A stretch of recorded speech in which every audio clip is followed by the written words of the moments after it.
जय दोस्तों, नमस्कार, आभार, अभिनंदन। ये एफएम डूंगरपुर 89.6 मेगाहर्ट्ज़ और आज हम बात करेंगे उस महान पुरुष की जो मेरे खुद के बहुत बड़े आदर्श रह चुके हैं और हमेशा मैंने उन्हें फॉलो किया है। जी, हम बात कर रहे हैं आज हमारे देश के भूतपूर्व प्रधानमंत्री, महान व्यक्तित्व अटल बिहारी वाजपेयी साहब।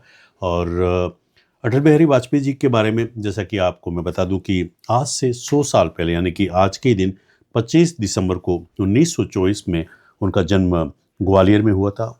तमाम चीज़ हम बात करेंगे और अगर प्रधानमंत्री कार्यकाल की बात करें तो पहली मर्तबा वो 13 दिन के लिए प्रधानमंत्री बने, 16/5/96 से 1 जून 1996 तक। उसके बाद दूसरी मर्तबा 19 मार्च 1908 से 13 अक्टूबर 99 और तीसरी मर्तबा एक लंबे अंतराल तक वो भारत के प्रधानमंत्री रहे। उसमें बहुत सारी बातें हुई, बहुत सारे विकास की कहानियाँ लिखी गई 13/10/99 से 2004 तक।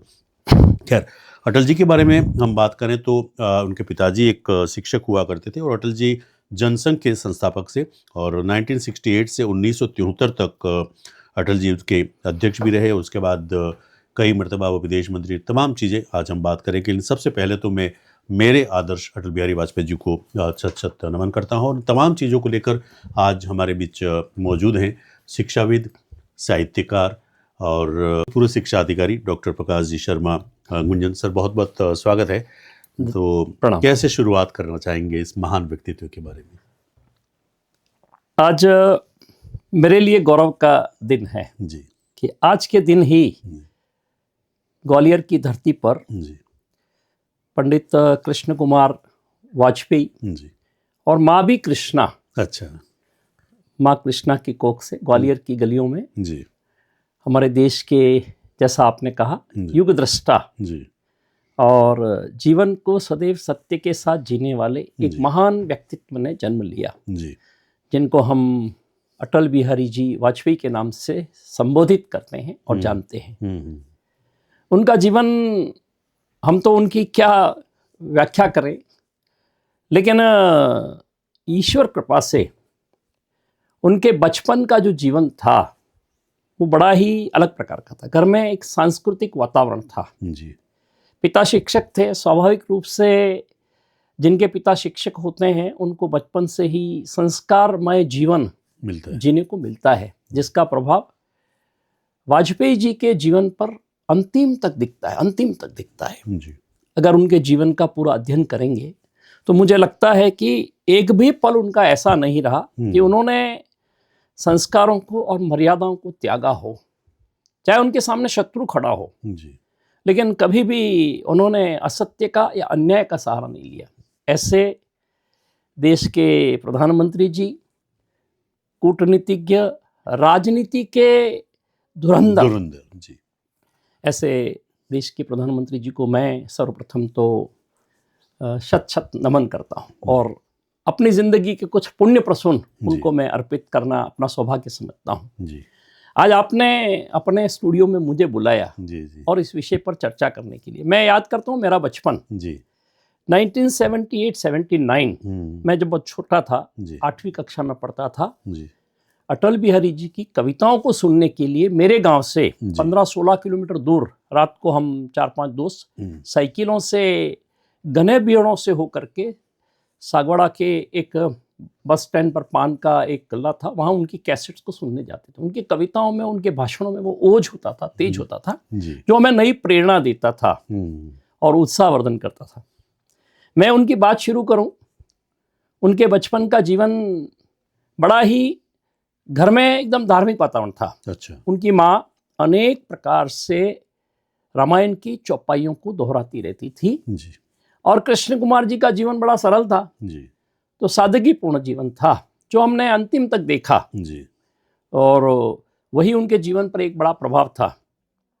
विक्टोरिया कॉलेज में इनका अध्ययन हुआ, बचपन के बाद का अध्ययन कॉलेज में हुआ। कॉलेज जीवन से ही, ये विद्यार्थी जीवन से ही एक प्रखर वक्ता, ओज तेज से भरे हुए थे। जब वो बोलते थे कॉलेज जीवन में भी, तो लोग उनको सुनने के लिए बेताब रहते थे। जैसा मैंने कहा नहीं, जी जी आपने भी सुना होगा कई बार। जी जी तो उस प्रकार का था। तो उनके जीवन का प्रारंभ मैं 4 पंक्तियों से करना चाहूँ, उन्हीं की गाई गई पंक्तियां, जी जी उनके श्री चरणों में अर्पित करना मैं अपना सौभाग्य समझता हूँ। जी।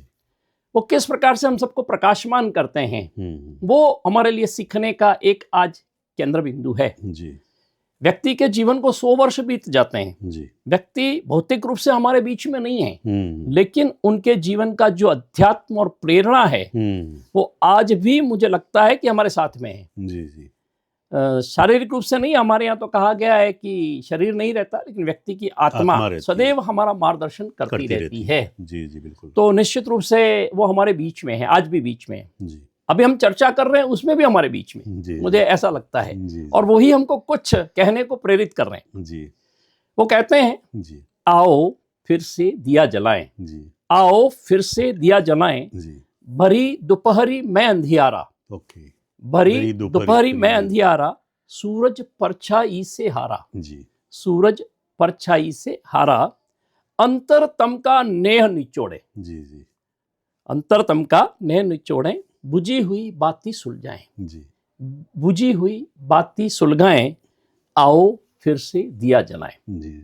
संघर्ष के क्षणों में कभी न हारने की प्रेरणा और अंधकार में भी प्रकाश का दर्शन करने वाला यह व्यक्तित्व कैसा रहा होगा, उसकी कल्पना बहुत ही मुश्किल सी प्रतीत होती है। जी। तो निश्चित रूप से स्वर्गीय श्री अटल बिहारी जी वाजपेयी का बचपन का जीवन, युवावस्था संस्कारमय जीवन के बीच से निकला, जी। तभी हमारे देश को और विश्व को इस प्रकार का एक महान व्यक्तित्व मिला। तो प्रारंभ में उनके श्री चरणों में शत शत वंदन करते हुए अपनी बात को शुरू करते हैं। ये एफएम डूंगरपुर 89.6 मेगाहर्ट्ज, और आज हम बात कर रहे हैं उस महान व्यक्तित्व, युग प्रेरिता अटल बिहारी वाजपेयी जी। जैसा कि सर आपने कहा कि आप स्कूल में उनके भाषण सुनने जाया करते थे, आपका जो जन्मस्थली या मातृभूमि है पोबरी वहाँ पे। तो मुझे भी याद है उन दिनों मैं भी स्कूल में था और उदयपुर में मैं पढ़ता था विद्याभवन में। तो एक मर्तबा वो शायद मुखर्जी चौक वहाँ पे कोई उनका भाषण या कुछ था, तो पहली मर्तबा मैंने उनको सुना। हालांकि उनके जो विचारों का जो संगठन है उससे मैं भी जुड़ा हुआ था, लेकिन जब पहली बार मैंने उनको वहाँ पे सुना और उसके बाद ही मेरी ज़िंदगी में बहुत सारे बदलाव आए और बहुत सारे ऐसे क्षेत्रों में मैं जुड़ा जहाँ उनके कहीं न कहीं विचार मिलते थे। और आज भी अगर मुझे कोई पूछे कि आपकी ज़िंदगी के 10 लोग जिन्होंने आपको बहुत ही प्रभावित किया, हालांकि अब उस पद पे नहीं पहुंचे, लेकिन फिर भी तो मैं सबसे पहले नाम अटल जी का रखूंगा। और आज भी अटल जी के प्रति सम्मान अलग बात है और कहीं ना कहीं मेरे लिए आज भी पूजनीय है। बहुत सुंदर जी। कैसे विद्यार्थी जीवन के बारे में क्या कुछ कहना चाहिए, कैसा रहा उनका विद्यार्थी जीवन? ये इनकी जिंदगी तो बड़ी सरल थी जी, लेकिन ये हर किसी को अपनी तरफ आकर्षित करते थे। इनका व्यक्तित्व इतना प्रभावशाली था जी, कि जब वो बात को रखते थे तो बात में दम और वजन होता था, तर्क होते थे, कुतर्क नहीं करते थे। अटल जी कॉलेज जीवन से ही जी, और टैलेंट स्टूडेंट तो थे ही थे। ऐसा था कि टैलेंट स्टूडेंट थे, वो चाहते तो किसी राजकीय पद पर, बहुत बड़े पदों पर जा सकते थे, लेकिन उस समय देश आज़ादी की जंग भी लड़ रहा था। अच्छा। तो उन्होंने युवावस्था में जो देखा उससे उनको लगा कि मुझे सरकारी नौकरी से ज़्यादा अच्छा है कि मैं देश के किसी काम में लगूं। तो उन्होंने प्रेरणा प्राप्त की अपने साथियों से और उस समय के जितने जीवंत व्यक्तित्व थे उनसे प्रेरणा प्राप्त की। और अब देखिए 1924-25 का कालखंड, 29 का कालखंड, 30 का कालखंड, अंग्रेजों के सब जुर्म होते थे आज़ादी के आंदोलनकारियों पर। तो अटल जी का मन बड़ा आहत होता था। तो उन्होंने अपने व्यक्तिगत जीवन को जीने के स्थान पर, युवावस्था में तो व्यक्तिगत जीवन का बड़ा महत्व होता है जी, तो उससे ज़्यादा उन्होंने राष्ट्रीय जीवन को महत्व दिया और राष्ट्र के लिए जीना ही इनका सर्वोपरि लक्ष्य बन गया, जीवन का लक्ष्य बन गया। और निश्चित ही वो उस धारा में बह चले तो ऐसे बह चले कि जीवन के अंतिम कालखंड तक उन्होंने उस धारा को नहीं छोड़ा जी। तो ये इनका बचपन का संघर्ष भी था जी। एक शिक्षक के जीवन में जो संघर्ष होते हैं उसको भी उन्होंने भोगा, लेकिन संघर्षों से कभी प्रभावित नहीं हुए जी। और सदैव आगे बढ़ते रहे जी। उनके जीवन का जब कालखंड देखेंगे तो हम देखेंगे कि कितने सारे संघर्ष आए, लेकिन संघर्षों में मिथ्या को साथ में कभी नहीं रखा, मिथ्या से बचते रहे। उनका कि मिथ्या मेरे जीवन का साधन नहीं हो सकता है जी। और जो मैंने बचपन से माँ से पिता से प्राप्त किया है उसी के बलबूते पर मैं चलूँगा। मैं थोड़ा सा जिक्र करना चाहता हूँ। जी 1942 में ओके भारत छोड़ो भारत छोड़ो आंदोलन प्रारंभ हुआ। जी महात्मा गांधी जी ने सबसे आग्रह किया था, पूरे देशवासियों से, युवाओं से, प्रौढ़ से, बुजुर्गों से, सबसे। तो अटल जी उसमें शामिल हो गए 1942 में। जी जी तो 1924 और 42 का कालखंड 26-27 साल की 28 साल की उम्र रही होगी। जेल भी गए, अच्छा लंबे समय तक साहब जेल में भी रहे। उसके पहले 1936 से 1942 में उन्होंने राष्ट्रीय स्वयंसेवक संघ को भी अपना जीवन बना लिया था। अच्छा शाखा जाना और प्रचारक जीवन को अपना लिया। उन्होंने कहा कि अब मेरी दैहिक और व्यक्तिगत कोई इच्छाएं नहीं है। और आजीवन अविवाहित रहे आजीवन अविवाहित रहे जी। तो देश के लिए आज़ादी के आंदोलन में जुड़े। 1951 में जी डॉक्टर श्यामा प्रसाद जी मुखर्जी के साथ में मिलकर के 1951-52 में जनसंघ की स्थापना हुई, जिसमें आपका भी बहुत बड़ा वो रहा, क्योंकि आप ऐसे व्यक्तित्वों से प्रभावित थे। अटल जी की जीवनी को अगर पढ़ते हैं तो उसमें ध्यान आता है कि सर्वश्री डॉक्टर दीनदयाल जी उपाध्याय, श्यामा प्रसाद जी मुखर्जी ने उनको बहुत प्रभावित किया। अच्छा। क्योंकि उन्होंने अपने कृतित्व और व्यक्तित्व जो जिए थे उसमें कोई अंतर नहीं था, इसलिए अटल जी ने भी उसी प्रकार का जीवन जीना अपना जीवन का एक उद्देश्य समझा। ईश्वर ने मुझे इसी कार्य के लिए भेजा है। अच्छा। ऐसे उनके मन की प्रेरणा थी जी। और वो आगे चलते गए। आप हम जैसों के जैसा हम आज चर्चा करते हैं उस समय धीरे धीरे बढ़ते गए। 1952 में 1957 में जी। पहली बार बलरामपुर से साहब उन्होंने सांसद का चुनाव लड़ा जी। बलरामपुर से सांसद का चुनाव लड़ा युवावस्था में ही। उसके बाद तो फिर धीरे धीरे वो देश की राजनीति में आगे बढ़ गए। जैसा आपने बताया कि 1968 से 73 तक जनसंघ के राष्ट्रीय अध्यक्ष भी रहे। कई बार ऐसा हुआ अकेले थे, लड़ने वाले अकेले थे, उनके सामने लड़ने वाले बहुतेरे लोग थे, लेकिन डटे रहते थे। देश की संसद में भी आपने देखा है कई प्रकार से। और जब बोलते थे तो पंडित जवाहरलाल जी नेहरू जी भी उनको सुनते थे जी। उनके बोलने के बीच में कोई बाधा, ये मैं कह सकता हूँ कि जिनको कहते हैं कि जीवन में कभी हारे नहीं, न स्वयं से हारे न दूसरों से हारे जी। लेकिन इतना जरूर था, इनका नाम जैसा अटल इतना था कि उन्होंने कहा कि चाहे मेरे राजनीतिक प्रतिद्वंदी होंगे, दूसरी प्रकार के प्रतिद्वंदी होंगे, लेकिन मेरी लड़ाई सदैव सत्य के साथ ही होगी और राष्ट्रहित मेरे जीवन का सर्वोपरि प्रथम कर्तव्य है। इसको इन्होंने माना था जी। बिल्कुल सही कहा आपने। अगर राजनीति शुरुआत बात करें तो वो करीबन 4 दशक तक वो लोकसभा राज्यसभा में आते जाते रहे। उसमें 2 मरतबा राज्यसभा में रहे। उसके बाद लेकिन एक घटना मुझे किसी ने बताई थी कि एक मरतबा शायद वो पराजित हुए, लेकिन नेहरू जी उनसे बहुत ही व्यक्तिगत रूप से बहुत ही प्रभावित थे और शायद उनको आमंत्रित किया गया वहाँ पे संसद में कि नहीं, अटल बिहारी वाजपेयी जी तो रहने ही चाहिए। तो मतलब आप एक अंदाज लगा सकते हैं कि एक जो भले विचार विरोध में हो कांग्रेस के और जो भी उस समय उनका संगठन था, लेकिन कहीं ना कहीं जब 3 मरतबा उनकी सरकार 1-2 मरतबा वो भी हुई तो उन्होंने कहा कि नहीं, सरकारें तो आती हैं जाती रहती हैं, लेकिन मेरे लिए मेरा देश सर्वोपरि है। उस तरीका का व्यक्तित्व। आप एक साहित्यकार भी हैं जी। तो इस महान व्यक्ति का नाम जो है अटल बिहारी वाजपेयी, कैसे परिभाषित करेंगे अटल को? अटल जी के बारे में जब बात करते हैं तो अपने शब्द बहुत छोटे पड़ते हैं जी जी। लेकिन मैं अक्सर उनको खोजता रहता हूँ। खोज रहा हूँ मैं तुम्हें अटल जी जी, खोज रहा हूँ मैं तुम्हें अटल जी आज भी जी। आप मुझे मिलते हैं, बहुत सारी बातें सपनों में मुझे सुना देते हैं। देश के लिए जीने और मरने का संदेश सुना जाते हैं, देश के लिए जीने और मरने का संदेश सुना जाते हैं। मेरे जीवन का यही आधार है जी। अटल जी के जीवन अटल ही थे जी। अटल व्यक्तित्व था जी। और अजय थे। कभी जीवन में हार इन्होंने, उनके जीवन में वो खुद ही लिखते हैं, गीत नया गाता हूँ जी, गीत नया गाता हूँ, टूटे हुए सपनों की कौन सुने सिसकी, टूटे हुए सपनों की कौन सुने सिसकी, अंतर को चीर व्यथा पलकों पर ठिठकी, हार नहीं मानूंगा रार नहीं ठानूंगा, काल के कपाल पर लिखता मिटाता हूँ, गीत नया गाता हूँ, गीत नया गाता हूँ।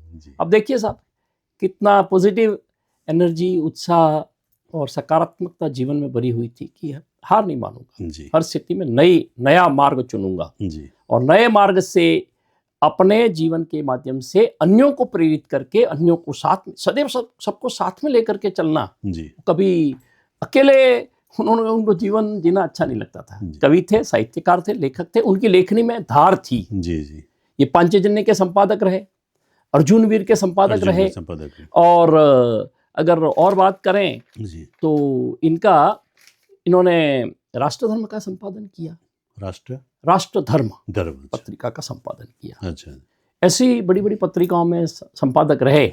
संपादक रहते हुए भी उन्होंने कभी ऐसा नहीं लिखा कि मैं इस विचार का हूं इसलिए मैं इस प्रकार का लिख रहा हूं। सभी को समाहित करते हुए उसको प्रस्तुत करना, ऐसा उनका जिंदगी उन्होंने जी थी। तो इस जिंदगी को तो खैर हम याद करें, कितनी बार याद करें कम पड़ेगा। जी जी जी। हालांकि कई मर्तबा उन्होंने ये भी कहा कि मैं कवि पहले हूँ, राजनीतिज्ञ या दूसरी जो चीज़ें हैं वो बाद में हैं। तो आप भी एक साहित्यकार हैं, आपने भी कुछ पुस्तकें लिखी, एक पुस्तक उसके बारे में हम कार्यक्रम के अंत में हम चर्चा करेंगे। कवि के रूप में अटल जी को कैसे आप परिभाषित करेंगे, और एक दो कविताएं जो आप गुनगुनाना चाहें इस महान व्यक्तित्व के लिए। जी, अटल जी का जीवन हम सबके लिए अति प्रेरणादायी है जी। ये युगों युग तक रहेगा, ऐसा नहीं है कि आज हम चर्चा कर। हर 25 दिसंबर को जब हम चर्चा करेंगे तो अटल जी नए रूप में हमारे सामने खड़े। मुझे तो उनका चेहरा जी आज भी ऐसा लगता है कि संसद में भाषण दे रहे हैं, अमृतसर से लाहौर सरहद सदा की यात्रा कर रहे हैं जी, ग्वालियर के कॉलेज में अपना लेक्चर प्रस्तुत कर रहे हैं या कविताएं गा रहे थे। वो कहते हैं बाधाएं आती हैं आए जी, बाधाएं आती हैं आए, गिरे प्रलय की घोर घटाएं, गिरे प्रलय की घोर घटाएं, पांवों के नीचे अंगारे जी, पांवों के नीचे अंगारे, सिर पर बरसें यदि ज्वालाएं, निज हाथों में हंसते हंसते, निज हाथों में हंसते हंसते आग लगाकर चलना होगा, कदम मिलाकर चलना होगा। कदम मिलाकर चलना, सबको साथ में लेकर के चलना। ठीक है, हम अलग अलग विचारों में जब काम करते हैं तो कई विचारों को लेकर के आपस में डिस्कशंस होते लगे, लेकिन वो कहते थे कि डिस्कशन सदैव शुचितापूर्ण होने चाहिए, जिससे राष्ट्र और राष्ट्र के लोगों का भला होता हो, राष्ट्र की सीमाओं की सुरक्षा होती हो, राष्ट्र के मूल्यों का संरक्षण होता हो और राष्ट्र की संस्कृति का संरक्षण होता हो। इसके लिए हमको काम करना है जी। और इसीलिए वो कई बार नए नए गीत रचते रहते थे। इनका कवि जीवन बड़ा अलग प्रकार का था जी। और वो कहते थे, टूटे हुए तारों से फूटे बासंती स्वर जी, टूटे हुए तारों से फूटे बासंती स्वर, पत्थर की छाती में उग आए नव अंकुर, झरे सब पीले पात, कोयल की कुहक रात, प्राची में अरुणिम की रेख देख पाता हूँ, गीत नया गाता हूँ, गीत नया गाता हूँ। अब देखिए साहब, इनकी पंक्तियों में जब हम गा रहे हैं तो इतना आनंद है, तो वो जब गाते होंगे जी जी, और जब वो कविताएं सुनाते होंगे जी, तो और आ रही हैं उनकी कविताएं कई प्रकार से। कई जो हमारे अच्छे अच्छे गायक हुए हैं, लता जी ने तो पूरा उनको एक एल्बम बनाया। मैं उनको प्रणाम करता हूँ जी। स्वर साम्राज्ञी लता जी ने उनकी कविताओं को गाया है जी जी, और सब पूरे विश्व में वो कविताएं गूंजती रहती हैं, गीत के रूप में गूंजती हैं, कविताओं के रूप में गूंजती हैं, कहीं वीरत्व पैदा करती हैं, कहीं ओजस्विता पैदा करती हैं, तेजस्विता प्रदान, अपने आप को प्रखर बना देती हैं। आज अपन जो चर्चा कर रहे हैं जी जी, वो उन्हीं की देन है जी जी, क्योंकि अपना कुछ नहीं है, वो उनको अर्पण है, अपन कर रहे हैं जी जी। तो निश्चित रूप से उनके गीतों में तो एक ओज है ही। मैं कहता हूँ कि किसी अस्पताल में पड़े हुए व्यक्ति को भी अगर उनकी कविताएं सुना दी जाए साहब, एक बार खड़ा हो जाएगा, एक बार तो खड़े हो जाएंगे। इसलिए इनका जीवन तो अलग ही प्रकार का है। जब ये देश के विदेश मंत्री थे, अच्छा,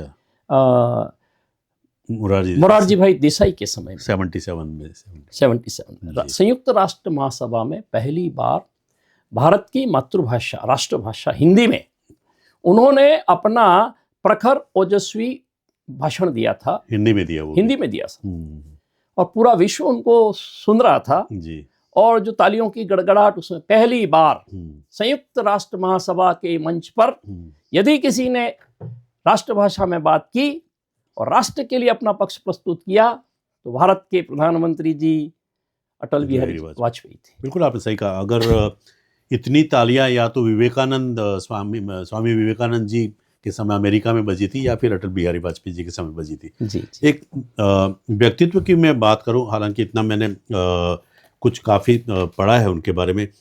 अगर हम बात करें तो जैसे कि मैंने शुरुआत में बताया कि एक मर्तबा वो लोकसभा में या संसद में नहीं जा पाए थे किसी कारणवश, तो नेहरू जी ने उन्हें आमंत्रित किया। जी जी। उसी कड़ी में 1971 में जब बांग्लादेश को आज़ाद हमने कराया, भारत पाकिस्तान को, तो उस समय मिसेस गांधी की उन्होंने काफ़ी प्रशंसा की थी। हालांकि ये चीज़ें आजकल नहीं मिलती हैं, लेकिन ये एक उदाहरण है किसी के लिए भी। जी जी। राजीव गांधी जी का मुझे याद आता है कि जब वो प्रधानमंत्री थे तो उनको इलाज के लिए राजीव गांधी जी ने अमेरिका भिजवाया और एक कोई कमेटी थी, उसमें सर्वे सर्वा अटल जी को बना के उन्होंने भेजा था। मतलब एक ऐसा मिलनसार व्यक्तित्व था कि कहीं ना कहीं उन्हें ये नहीं लगता था कि मैं इस पार्टी का हूँ तो ये उसके साथ नहीं बात करूँगा। या एक बहुत ही महान व्यक्तित्व। और यही कहीं ना कहीं आप कैसे देखते हैं अटल जी को एक व्यक्तित्व के रूप में? अटल जी का जीवन सर दोनों प्रकार से देखा जाता है जी। जब विपक्ष में खड़े होते थे तो एक विपक्षी नेता के रूप में जो सरकार होती थी उसके जो निर्णय होते थे उन पर पुनः सोचने के लिए उनको बाध्य कर देते थे। जी। लेकिन जब संसद से निकल करके बाहर जहां अपना सबके बैठने का जो स्थान होता था, कॉमन रूम्स जिसमें बैठकर, वहां वो उनके परम मित्र होते थे। जी जी जी। वहां पर उनके मन में कोई कटुता नहीं होती थी। इसीलिए जैसा आपने कहा कि जवाहरलाल जी नेहरू, राजीव जी गांधी, ये सब उनका सम्मान करते थे। वो सोचते थे राष्ट्रीय राजनीतिक रूप से हमारे प्रतिद्वंदी हो सकते हैं लेकिन इनके विचारों में कहीं द्वेष नहीं है। जी। द्वेष से मुक्त, ईर्ष्या से मुक्त, घमंड से मुक्त, ऐसे व्यक्तित्वों को कौन प्रणाम नहीं करेगा। जी जी। और निश्चित रूप से इसलिए उनकी, और जानते थे कि अटल जी जो कुछ कहेंगे उसमें से कुछ न कुछ हमारे लिए निकलेगा। जी जी। ऐसा नहीं था कि ठीक है वो राजनीतिक रूप से अलग मंच पर खड़े होते थे, लेकिन अटल जी की कही हुई हर बात पर गौर किया जाता था और उनकी बातों को उसमें शामिल किया जाता था। तभी तो 1996 को देखिए आप, 13 दिन देश के प्रधानमंत्री रह करके केवल मूल्यों के लिए, वो चाहते तो कुछ बहुत कुछ कर सकते थे लेकिन उन्होंने मूल्यों से समझौता नहीं किया। उनका मेरा आत्मसम्मान मुझे स्वीकृति नहीं देता है कि मैं इस प्रकार के किसी माध्यम से देश का प्रधानमंत्री बना रहा हूं। 13 दिन के बाद उन्होंने त्यागपत्र दे दिया। संसद में बैठे हुए और देश के टीवी उस समय मीडिया पर सुन रहे अनेक लोगों की आंखों में आंसू झर रहे थे कि देश ने एक ऐसा प्रधानमंत्री खो दिया उस समय। लेकिन समय तो समय है, समय तो सबकी पहचान करता है। 1998 में फिर प्रधानमंत्री बने, 13 महीने प्रधानमंत्री रहे, फिर वही स्थिति बनी। फिर उन्होंने कहा कि नहीं, हम पूरी ताकत के साथ में, पूरे समूह के साथ में संसद में आएंगे, कोई जल्दी नहीं है। उन्होंने कहा कि कोई जल्दी नहीं है, मैं फिर आऊंगा। तो कभी कभी लिखते हैं न मैं न चुप हूं न मैं गाता हूं। अच्छा। वो चुप भी हो जाते हैं, मौन हो जाते हैं, सामने वाला समझ ही नहीं पाता है कि क्या कहना है। कई बार उनकी मुद्रा भी ऐसी दिखती थी कि बिल्कुल शांत स्वभाव में दिखती थी। अटल जी जब नहीं बोलते थे तब भी लोग परेशान हो जाते थे। अटल जी का जीवन ऐसा था कि अटल जी बोलते थे तो अलग प्रकार का था, अटल जी ना बोलते तो सामने वालों को तो अटल जी बोल क्यों नहीं रहे, अटल जी कुछ बोले, उनको सुनने की बेताबी थी। यही दिलों से दिलों का इनका संबंध था। इन्होंने सबके दिलों को जीत लिया था। तो वो कहते हैं मैं न चुप हूं न गाता हूं, सवेरा है मगर पूरब दिशा में घिर रहे बादल। सवेरा है मगर पूरब दिशा में गिर रहे बादल, रुई से धुंधल के में मील के पत्थर पड़े घायल। वो संसद में सुनाते थे कि मील के पत्थर पड़े घायल, ठिठके पांव ओजल गांव। गांव की संस्कृति देखिए सर, वो गांव का दर्शन करते थे कि मेरे देश के गांव कैसे होने चाहिए।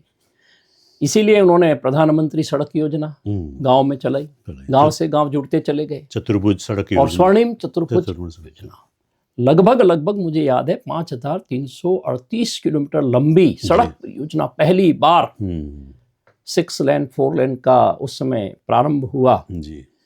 चेन्नई, दिल्ली, मुंबई, हैदराबाद आदि अनेक शहरों, कोलकाता आदि शहरों को जोड़ दिया पहली बार इतनी सुगमता से जी। और उसका प्रभाव आज हम देख रहे हैं। आज हम देख रहे हैं, आज देश की सड़क, जिस देश की सड़क अच्छी होती है उस देश के लोगों का शरीर अच्छा हो जाता है, और जब शरीर अच्छा होता है तो मन भी अच्छा हो जाता है, और देश के सब लोग एक दिशा में चलने लगते। एक दिशा में चलने का मार्ग अगर किसी ने दिया देश को पहली बार, तो देश के प्रधानमंत्री जी अटल बिहारी जी वाजपेयी ने दिए।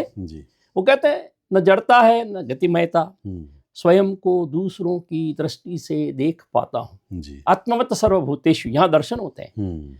अगर मुझे कष्ट होता है तो अन्यों को भी मेरी बात से कष्ट हो सकता है, मेरे कार्यों से कष्ट हो सकता है, इसलिए मैं किसी को कष्ट न दूं। इसीलिए वो कहते हैं स्वयं को दूसरों की दृष्टि से देख पाता हूँ। ये दृष्टि साहब बहुत कम लोगों के पास होती है कि स्वयं की दृष्टि, जो दूसरे मुझे क्या दे रहे हैं या मैं दूसरों को कैसे देखता हूँ। यदि मेरे पाँव में कांटा चुभता है तो अन्यों के पाँव में भी कांटा चुभ सकता है, इसलिए उस कांटे को हटा करके एक और रख देना ताकि वो खेत की बाढ़ बन जाए और किसी को कष्ट न दे। ऐसा इनका जीवन था। इन्होंने इनके पूरे जीवन में किसी को तकलीफ दी हो ऐसा कोई वाकया किसी के मुंह से सुनने नहीं मिला है, ना पत्र पत्रिकाओं में है ना अन्य। वो तो अपना पड़ोसी देश थे जी। पाकिस्तान तो हर बार शत्रुता का मार्ग अभी तक निभाता है, पहले भी निभाता रहा था, फिर भी उन्होंने कोशिश की। आपको जैसा याद होगा जी जी कि उस समय ये बात मुझे याद है 1900 फरवरी में तो 538 किलोमीटर की यात्रा, सदाए सरहद सड़क की सीमा की पुकार के नाम पर उन्होंने अमृतसर से लाहौर की यात्रा की। उनके साथ में बॉलीवुड की हस्ती देवानंद जी, अच्छा हाँ वो उनके साथ जी, प्रख्यात लेखक जावेद अख्तर जी, और शतकों की बेताज बादशाह कपिल देव, अच्छा उनके साथ में थे। 25 लोगों के साथ में गए थे, बड़ी शान के साथ में गए। उन्होंने नवाज शरीफ को समय गले लगाया जी। लेकिन क्या पता हाँ बाद में जो कुछ हुआ, जो कुछ हुआ आप सब जानते हैं। इसके कारण से दूरियां बढ़ी, तो दूरियां बढ़ी, उसमें उन्होंने दूरियां भी रखी। उन्होंने कहा नहीं, देश के लिए। उस समय अमेरिका में नवाज शरीफ पहुंचे और उन्होंने क्लिंटन साहब से बात की, और भारत को जब परमाणु अटैक की धमकी दी तो अटल जी ने एक बात कही, यदि आप भारत के विरुद्ध में परमाणु हथियारों का उपयोग करना चाहें तो कर सकते हैं, लेकिन कल का सूर्योदय आप देखेंगे उसकी कोई गारंटी नहीं। कितना स्पष्ट वक्ता उनका। हम समझौते करेंगे जी। लेकिन समझौतों में अगर राष्ट्र की सीमाएं, राष्ट्र के मूल्य और राष्ट्र के हित प्रभावित होते हैं तो ऐसा कोई समझौता हमको मंजूर नहीं है। उस समय बताते हैं कि वहाँ के जो शासनाध्यक्ष थे उनके पैरों की धरती खिसक गई। अच्छा जी। और उसी समय पोखरण का परमाणु विस्फोट हुआ जी। पूर्व हमारे राष्ट्रपति जी डॉक्टर एपीजे अब्दुल कलाम जी उसका पूरा संचालन कर रहे थे, और बड़ी गोपनीयता के साथ में देश के प्रधानमंत्री जी वहाँ मौजूद थे। किसी को भनक नहीं लगी, और लगातार एक के बाद एक 3 तो उन्होंने परमाणु विस्फोट परीक्षण किए और पूरा विश्व चकित था। विश्व के अन्य देश नहीं चाहते थे कि भारत पर परमाणु हथियारों से। उसके पहले एक परमाणु विस्फोट पोखरण में पहले हो चुका था इंदिरा जी के समय में, जिसको हमने 73 या 70 मुझे जैसा याद आ रहा है, स्माइल बुद्धा के नाम से 1974 जी 1974 ऑपरेशन स्माइल बुद्धा के नाम से पोखरण में परमाणु विस्फोट हुए थे, और 11 वो 13 मई को इन्होंने किया। पूरे विश्व के दबाव आए। 13 का अंक अटल जी की जिंदगी में, वैसे यूँ कहते हैं कि क्रिकेट में जो वेस्टर्न कंट्रीज के जो लोग हैं कि 13 का अंक वो अलग टाइप से, बहुत सारे खिलाड़ी 200 से ज्यादा खिलाड़ी 13 के अंक पे आउट हो चुके हैं। मान्यता है ये, 13 दिन तक उन्होंने, लेकिन उन्होंने 13 को ही भारत को एक नया वो दिया। उसमें missile man doctor APJ Abdul Kalam, doctor R Chidambaram आदि वैज्ञानिक उनके साथ में शामिल थे। तो अटल जी ने कहा कि राष्ट्र के लिए अगर कहीं मित्रता करने की आवश्यकता है तो करेंगे, लेकिन शत्रुता भी पूरी मुस्तैदी के साथ निभाएंगे यदि मेरा देश प्रभावित होता। वो तो चाहते थे कि हम एक ही परिवार के 2 भाई हैं, हम मिल करके रहें, आपस में लड़ना क्यों है। ठीक है, सीमाएं बन गई हैं, उन सीमाओं में अपना अपना काम करें, लेकिन क्या पता कभी कभी कुछ लोग अपने स्वभाव से, फितरत से बाज नहीं आते। और आज भी हम देख रहे हैं कि इस प्रकार ईश्वर करे कि सद्बुद्धि सबको मिले।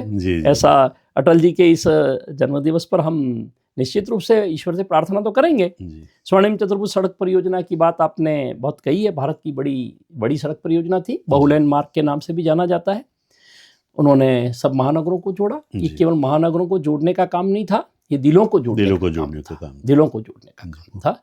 और इस प्रकार से इन्होंने देश के हित में जितनी चीजें संभव थी, दीनदयाल जी उपाध्याय और श्यामा प्रसाद मुखर्जी के जीवन से प्रभावित थे जी कि मेरा देश लघु उद्योगों से संपन्न होना चाहिए, मेरे हम्म, देश के किसान और मजदूर। तभी तो उन्होंने उस समय जय जवान जय जवान, उसके साथ में जय किसान जी और जय विज्ञान शब्द जोड़ा जय था। विज्ञान से जय विज्ञान शब्द जोड़ा, जय जवान, जय किसान, जय विज्ञान। जी, अब जी। सोच सकते हैं आप जी कि कितना बड़ा वो नए नए इन्वेंशन और जो हमारे प्रयोगात्मक जितनी धरती है उस पर भी बहुत सक्षम थे, और उन्होंने अपने जीवन को सदैव। जी और आपको बड़ा प्रसन्नता होगी जी कि जब ऑपरेशन विजय 1996 से मई 1996 से 26 जुलाई 1999 तक चला, 99 से 99 कारगिल वाली कारगिल जो कारगिल घटना है वो। जी जी तो पूरे युद्ध का नेतृत्व तो स्वयं कर रहे थे सेनानियों के साथ में, और लगभग 45 दिन नियंत्रण रेखा पर। और कहाँ हो रहा था? लेह लद्दाख की जो लद्दाख की सबसे ऊंची बर्फीली पहाड़ियां, सियाचिन और वहाँ जी तोतोलिंग और टाइगर हिल जैसा जो 16,000 मीटर की ऊंचाई पर भारत के सैनिक डटे हुए थे। देश के प्रधानमंत्री जी उनकी हौसला अफजाई कर रहे थे, जी जी उनका कि हम आपके साथ हैं, डटे रहिए। उस समय मुझे सही याद है तो captain Saurabh Kalia, ji major Padmar Acharya, Padmanabh ji. Lieutenant Balwant Singh, captain आप ज़्यादा जानते हैं जिंटू गो, क्योंकि आपका उनसे संपर्क ज़्यादा है, जिंटू गोगोई, कैप्टन हनीफुद्दीन। मैं उनके नाम भी लेना इसलिए अपना गर्व समझता हूँ। इन लोगों ने देश के लिए साहब अपनी जान की बाजी लगा दी, न्यौछावर कर दिया अपना जीवन। मुझे याद आता है कि उस समय परमवीर चक्र और इनको अदम्य साहस और बलिदान के लिए इन सबको नवाजा गया। ये तो ठीक है पद्म, लेकिन उन्होंने जीवन जो दिया, और अटल जी की प्रेरणा थी साथ में। भारतीय सेना के जिनको शेरशाह कहा जाता है, कैप्टन विक्रम बत्रा, हाँ बहुत बड़े नाम है जी। मनोज पांडे जी जी और ग्रेनेडियर योगेंद्र सिंह जी यादव आदि अनेक, ये तो कुछ नाम ले रहा हूँ जो उनके संकेत हैं। ऐसे अनेक लोगों ने उस समय अपने देश की सीमाओं की रक्षा के लिए अटल जी के नेतृत्व में, लेकिन अटल जी पीछे नहीं हटे और अंतिम परिणाम हमारे पक्ष में गया। क्योंकि कहता है ना कि विजय सदैव सत्य की होती है, असत्य तो हारता ही है जी। वो चाहे संसद की बात हो या कारगिल युद्ध की बात हो या जिंदगी में, हमेशा सत्य के मार्ग पे चले और हमेशा उनको विजय मिली। सत्यमेव जयते उनके लिए पूरी तरह से फिट बैठता है। जी जी जी जी। तो ऐसी कोई घटना आपको याद है जिसको उस घटना ने आपको प्रभावित किया हो व्यक्तिगत तौर पर? मुझे एक बार संसद में बहस हो रही थी, मुझे ठीक से तारीख तो याद नहीं है जी जी। और सोनिया गांधी ने उस समय, सोनिया जी ने उनके लिए कुछ कहा था। अटल जी को बड़ा अंदर तक तकलीफ हुई थी और अटल जी ने कहा कि मेरे बारे में ये टिप्पणी प्रतिपक्ष की नेता जो कर रही हैं, मुझे उससे बड़ा तकलीफ हुई। उनको तकलीफ भी होती थी। उनका कि जो मैंने सोचा ही नहीं जीवन में, मेरे जीवन का कभी आदर्श ही नहीं रहा, इस प्रकार की बात को सहन भी मैं नहीं कर सकता। मुझे लग रहा है कि शायद संसद में अविश्वास प्रस्ताव ही होगा, उसी समय बात आई थी कि, और उन पर ये लगाया गया था कि आप समझौता कर रहे हैं। उनका मैं किससे समझौता करूंगा और मैं किसके आगे दबूंगा? हम किसी के आगे दबते नहीं है। उनका दबाव की राजनीति में काम करना मैं नहीं जानता हूं, ऐसा उन्होंने उस समय बड़े अपने शब्दों में कहा था। उनके शब्द अलग प्रकार के रहे होंगे, बड़े ओजस्वी शब्द थे और उनका तो वो मुझे आज भी प्रभावित करते हैं। सत्ता के लिए किसी भी प्रकार का समझौता न करना और सत्ता में बने रहना जीवन का आदर्श नहीं है, इसलिए उन्होंने सत्ता छोड़ दी। हमने देखा कि 1952 के बाद, 57 के बाद में पहली बार तो 77 में आए थे, जनसंघ के जमाने से संघर्ष कर रहे थे, देश के लोगों को प्रेरित कर रहे थे, तो कभी सत्ता तो उनका आदर्श था ही नहीं। सत्ता तो उनको ईश्वर कृपा से मिली, तो उन्होंने सत्ता के साथ न्याय किया और अपने जितने मित्र थे उनके साथ, प्रतिपक्षों के साथ में न्याय की परिभाषा के साथ में शासन किया। इसीलिए हम अभी सुशासन दिवस मना रहे हैं। जी जी। ये आज से सुशासन दिवस मनाया जा रहा है। सुशासन दिवस में जनहित के अनेक कामों को लेकर के वर्तमान की सरकारें जो हैं वो अनेक प्रकार के काम कर रही हैं। कह सकते हैं कि देश की गति बढ़ी है, जी देश प्रगति पर है, देश का हैप्पीनेस इंडेक्स भी बढ़ रहा है, जी देश का जीडीपी बढ़ रहा है, जी इकोनॉमी में हम बहुत आगे हैं। जी ये कहीं ना कहीं ये सब जो मार्ग बना है वो उन्होंने शुरुआत उस की। मार्ग से शुरू होकर के आज हम यहाँ रुके हैं। जी तो हमें सबको मिलकर के हम सोच सकते हैं कि ये मार्ग आगे बनता रहे, जी ताकि भारत के लिए हम जिस प्रकार की कल्पना करते हैं, मेरा भारत कैसा होना चाहिए, हम कहते हैं ना भारत माता की जय, जी जी तो भारत माता की जय तब होगी, ये नारा नहीं है। जी जी भारत माता की जय कोई नारा नहीं है, भारत माता की जय यानी कि मेरी मातृभूमि है, वो जी। मातृभूमि प्रसन्नता के साथ में चहक उठे, जैसा जी। अनेक कवियों ने कहा हम्म, हम कौन थे, क्या हो गए, क्या होंगे, अभी हमें पता नहीं। जी तो हम आगे का विजन देख रहे हैं कि देश कैसा होगा, इसीलिए अटल जी कभी कभी संघर्ष करते हुए नजर आते हैं, जी अलग प्रकार से संघर्ष करते हैं। वो कहते हैं जीवन के अंतिम क्षणों में, कविताएं तो हालांकि पहले लिखी, हम्म, ठन गई मौत से ठन गई, ठन गई मौत से ठन गई, जूझने का मेरा इरादा न था। जी उनका मैं मौत को भी गले लगाना है, आखिरकार जीवन का अंतिम सत्य है। जी तो उन्होंने कहा कि मौत से ठन गई, जूझने का मेरा इरादा न था, मोड़ पर मिलेंगे इसका वादा न था। जी जी यहाँ आकर के मिलेंगे इसका भी कोई किसी को प्रोमिसेस नहीं थे। मौत की उम्र क्या है, जी मौत की उम्र क्या है, 2 पल भी तो नहीं, जिंदगी का सिलसिला आज कल की नहीं, जिंदगी का सिलसिला आज कल का नहीं, लौट कर आऊंगा। देखिए साहब उनके शब्दों में, लौट कर आऊंगा, कुछ से क्यों डरूं, मौत से ठन गई, मौत से ठन गई, लौट कर आऊंगा। देश के लिए काम करना है, निश्चित रूप से कहीं न कहीं मौजूद रहेंगे। इसीलिए हमको लगता है कि अटल जी आज भी हमारे बीच में हैं और हम सबका मार्गदर्शन। आज हम जो बातचीत कर रहे हैं, मैं जितना बोल रहा हूँ, मुझे लग रहा है कि सरस्वती उन्हीं के उससे मुझ में उतर करके मुझे आपके समक्ष उपस्थित होकर के आज अपनी बात को कहने का एक अवसर निश्चित रूप से मिल रहा है। मैं तो बड़ा गौरवान्वित महसूस करता हूँ। जी जी और अभी भी मैं उनके जीवन को पढ़ना, बार बार पढ़ते हैं, बार बार कोई नई चीज़ मिलती है, जी हर बार कोई न कोई नई प्रेरणा उनके जीवन से हमको मिलती रहती है। जी। ये इनके जीवन का सबसे बड़ा साब जीवन का देन है, ऐसा हम एक विकास यात्रा की बात करूं तो चाहे चतुर्भुज योजना हो या छोटे उद्योगों की बात हो या परमाणु और विज्ञान की बात हो, एक इच्छा अटल जी की रहेगी और वो थी नदियों से नदियों को जोड़ना। जी जी जी। और 2004 के बाद अगर एक बार फिर आ जाते तो शायद उनकी ये जो सपना था नदियों से नदियों जोड़ना वो भी पूरा हो जाता। खैर वक्त की बात है, लेकिन कार्यक्रम ख़त्म करने से पहले मैं चाहूँगा ये इसके बारे में भी बातचीत करूँगा, लेकिन अंत में इस महान विभूति को कैसे पुष्पांजलि अर्पित करेंगे आप? यदि आप मिलेंगे फिर से, जी, यदि आप मिलेंगे मुझे फिर से, मेरा जीवन भी निहाल हो जाएगा। जी, यदि आप मिलेंगे मुझे फिर से, मेरा जीवन भी निहाल हो जाएगा। इसलिए नहीं कि मेरा नाम बड़ा हो जाए, मेरे मन में एक तमन्ना है, जी, मेरे मन में एक तमन्ना है, आपके जिए गए जीवन से देश आज फिर से महान हो जाए, देश आज फिर से महान हो जाए। समूचे विश्व में भारत की साख, समूचे विश्व में भारत की साख शांति के दूत के रूप में, क्रांति के दूत के रूप में बनी रहे।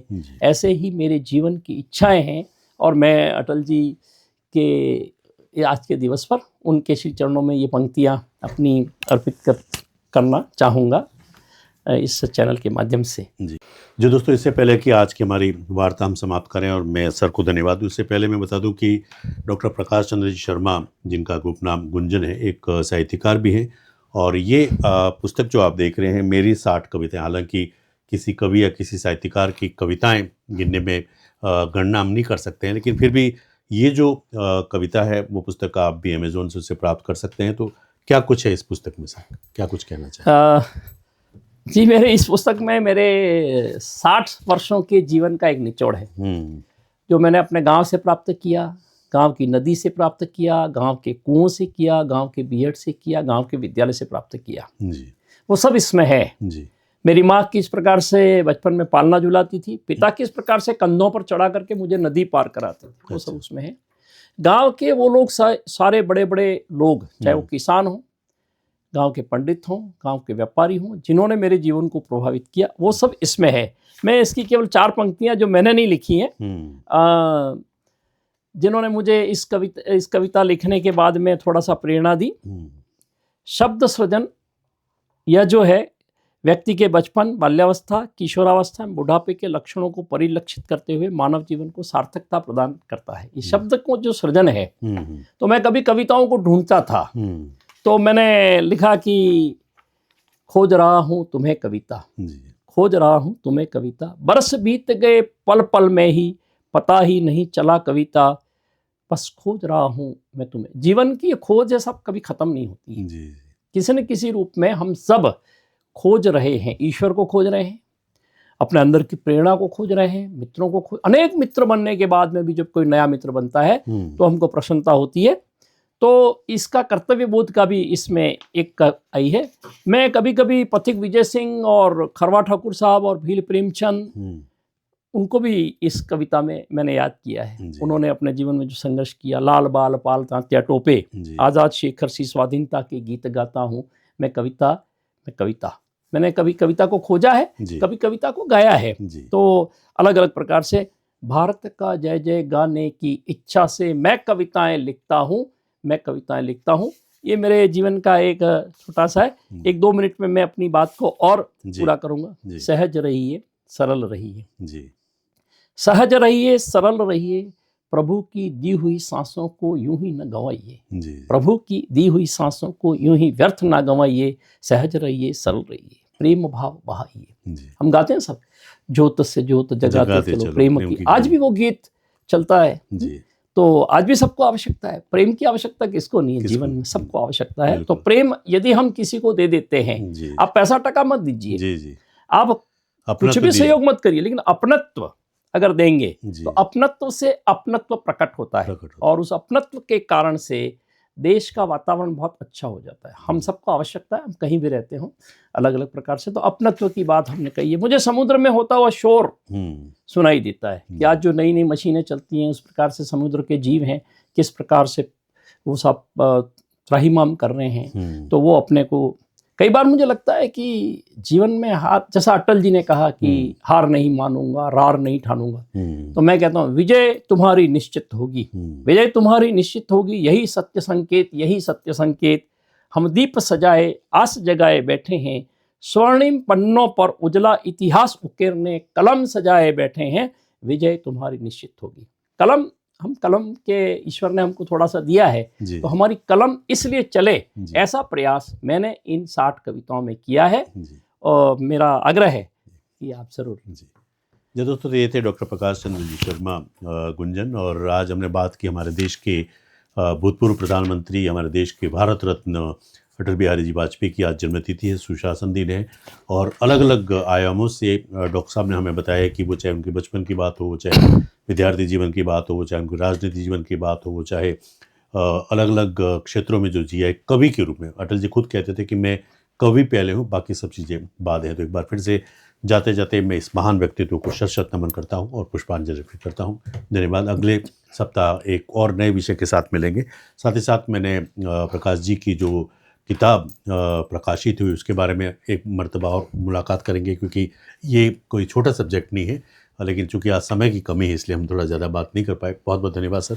प्रणाम आपको, बहुत बहुत साधुवाद कि आपने हमें आपके स्टूडियो में आमंत्रित किया और ऐसे महान व्यक्तित्व के बारे में अपनी वाणी को पवित्र करने का अवसर दिया। इसके लिए मैं आपको बहुत बहुत प्रणाम करता हूँ।